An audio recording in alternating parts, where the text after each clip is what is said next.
Marwari media आप देख रहे हैं। आज है 13 जून 2023 मंगलवार का दिन और हिंदू तिथि के अनुसार आषाढ़ माह के कृष्ण पक्ष की 10वीं तिथि है। चलिए नजर डालते हैं आज की बड़ी खबरों पर। शुरुआत करते हैं देश की बड़ी खबर के साथ। तूफान बिपरजॉय और खतरनाक हो गया है। पहले यह पाकिस्तान की ओर जा रहा था, लेकिन अब यह गुजरात की ओर बढ़ रहा है। इसके 14 या 15 जून को गुजरात के तटीय इलाकों से टकराने की आशंका है। इस दौरान 150 किलोमीटर प्रति घंटे की रफ्तार से तेज हवाएं चलने का अनुमान है। तूफान के रूट बदलने के बाद एसडीआरएफ की टीमों ने गुजरात के तटीय इलाकों से लोगों को हटाने का काम शुरू कर दिया है। बड़ी खबर यह भी है, तूफान की स्थिति को देखते हुए प्रधानमंत्री नरेंद्र मोदी ने एक इमरजेंसी मीटिंग भी की। इसमें गृह मंत्रालय, एनडीआरएफ और सेना के अधिकारी मौजूद रहे। बड़ी खबर यह भी है, केंद्रीय मंत्री अमित शाह 13 जून को दिल्ली के राज्यों और यूनियन टेरिटरीज के आपदा प्रबंधन विभागों के मंत्रियों के साथ एक अहम बैठक करने वाले हैं।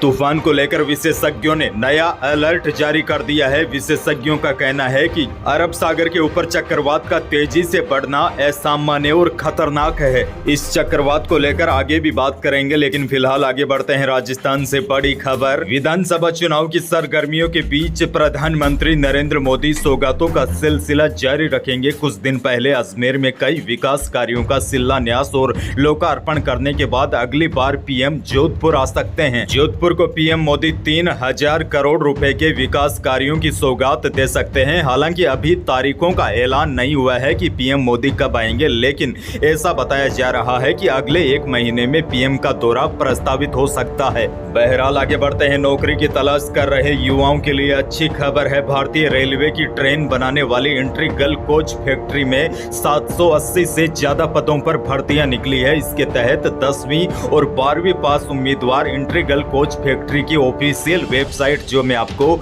स्क्रीन पर दे रहा हूं, यहां पर जाकर 30 जून तक अप्लाई कर सकते हैं। वैसे आपको बता दूं, उम्मीदवारों का सिलेक्शन मेरिट के आधार पर किया जाएगा। न्यूनतम आवश्यकता योग्यता के तहत छात्रों ने कक्षा में 10वीं की परीक्षा लगभग 50% अंकों से पास की और उम्मीदवारों के पास किसी भी मान्यता प्राप्त संस्थान से संबंधित ट्रेड में आरटीआई कोर्स पास होना चाहिए। और साथ ही मैं आपको बता दूं, आवेदन करने की न्यूनतम आयु 15 वर्ष है और ऊपरी आयु 24 वर्ष है। आगे बढ़ते हैं। एक और बड़ी खबर, अरब सागर में आए चक्रवाती तूफान बिपरजॉय की तीव्रता और उससे होने वाली भारी बारिश को देखते हुए रेलवे ने गुजरात जाने वाली ट्रेनों के संचालन रद्द करने का निर्णय किया है। इसके अलावा कुछ ऐसी ट्रेनें भी है जिनको आंशिक तौर पर रद्द किया जाएगा। उत्तर पश्चिमी रेलवे से जारी शेड्यूल के मुताबिक गाड़ी संख्या 09523 ओखा दिल्ली सराय 13 जून को नहीं चलेगी और गाड़ी संख्या 09524 दिल्ली सराय ओखा 14 को नहीं चलेगी। इसी तरह गाड़ी संख्या 22483 जोधपुर साबरमती 12 और 14 जून को नहीं चलेगी, जबकि गाड़ी संख्या 22424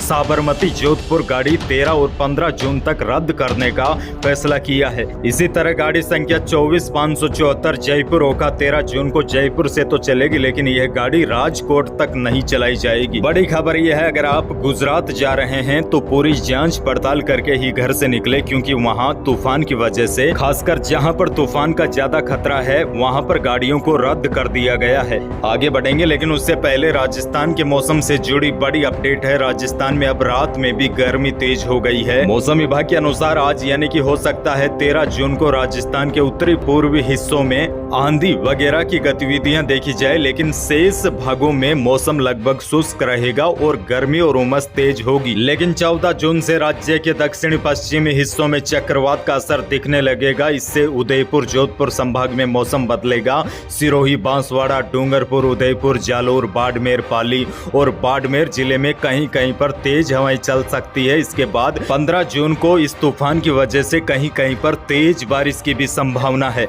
बहरहाल आगे बढ़ते हैं। राजस्थान से एक और बड़ी खबर है। गहलोत सरकार ने राजस्थान में एक योजना शुरू कर रखी है, जिसके जरिए गरीब और बुजुर्गों को पेंशन दी जाती है। काफी अच्छी योजना है, लेकिन इस योजना में कितना भ्रष्टाचार फैला हुआ है, आप इस बात से अंदाजा लगा सकते हैं। 13 से लेकर 15 की उम्र के किशोर और 16 से लेकर 17 साल की नाबालिग बच्चियां भी पेंशन उठा रही है। और बड़ी बात आपको बता दूं, जब तक पेंशन बांटने वाले विभाग की इस घपलेबाजी पर नजर पड़ी, तब तक सरकार को 300 करोड़ की चपत लग चुकी है। दरअसल गरीब और बुजुर्ग लोगों के लिए शुरू की गई इस योजना योजना का फायदा बड़े बड़े करोड़पति और सरकारी कर्मचारी तक उठा रहे हैं। और आपको बता दूं, इतना बड़ा काम बिना लापरवाही के नहीं होता। सरकारी अफसरों की लापरवाही, साथ ही में कुछ ई मित्र वालों की मिलीभगत और कुछ राजनेताओं के करीबी भी इस घपले में शामिल है। यानी कि बुजुर्गों और गरीबों को पेंशन मिले या नहीं मिले, लेकिन अपात्र लोग इस योजना का जमकर फायदा उठा रहे हैं। और बड़ी बात यह है कि फर्जीवाड़े के पता लग जाने के बाद भी किसी भी अधिकारी कर्मचारी के खिलाफ कोई भी कार्रवाई नहीं की गई है।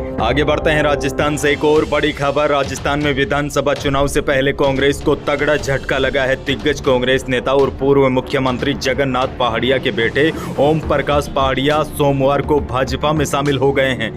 पहाड़िया के साथ बसपा नेता अशोक वर्मा, पूर्व आईएएस चंद्र मोहन मीणा ने भी भाजपा का दामन थाम लिया है। भाजपा के प्रदेश प्रभारी अरुण सिंह और प्रदेश अध्यक्ष सीपी जोशी की मौजूदगी में सोमवार दोपहर इन नेताओं को भाजपा की सदस्यता दिलवाई गई। यही थी आज की बड़ी खबरें। वीडियो को लाइक करना बिल्कुल न भूलिए और चैनल पर नए हैं तो सब्सक्राइब भी कर लीजिए ताकि आप अपडेट रहे बड़ी खबरों से। धन्यवाद।